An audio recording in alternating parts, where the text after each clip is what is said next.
संघर्ष टाइम्स, समस्या जनतेची, साथ आमची.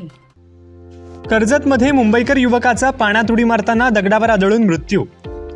कर्जत तालुक्यातील जांभरुंग परिसरातील सोलनपाडा धरणाजवळ रविवारी दिनांक 2 ऑगस्ट रोजी दुपारी 1 वाजण्याच्या सुमारास घडलेल्या दुर्दैवी घटनेत मुंबईतील एका 24 वर्षीय युवकाचा मृत्यू झाला. अरमान अब्दुल लतीफ अन्सारी, वय वर्ष 24, सध्या राहणार वडाळा मुंबई, मूळ राहणार उत्तर प्रदेश असे मृत युवकाचे नाव आहे. अरमान अन्सारी हा आपल्या 4 मित्रांसह पावसाळी पर्यटनासाठी जांभरुंग परिसरात आला होता. रस्त्यालगत असलेल्या नाल्यातील पाण्यात सर्वजण पोहण्याचा आनंद घेत असतानाच अरमानने देखील पाण्यात उडी मारली. मात्र पाण्याखालील दगडाला त्याचे डोके जोरात आदळल्याने तो गंभीर जखमी झाला. त्यानंतर तो पाण्याच्या प्रवाहात अडकून राहिला. घटनेची माहिती मिळताच कर्जत पोलीस ठाण्याच्या वतीने हेड कॉन्स्टेबल लालासाहेब तोरवे, राहुल जाधव घटनास्थळी दाखल झाले. स्थानिकांच्या मदतीने युवकाला पाण्यातून बाहेर काढून उपजिल्हा रुग्णालय कर्जत येथे पाठवण्यात आले. मात्र डॉक्टरांनी त्याला मृत घोषित केले.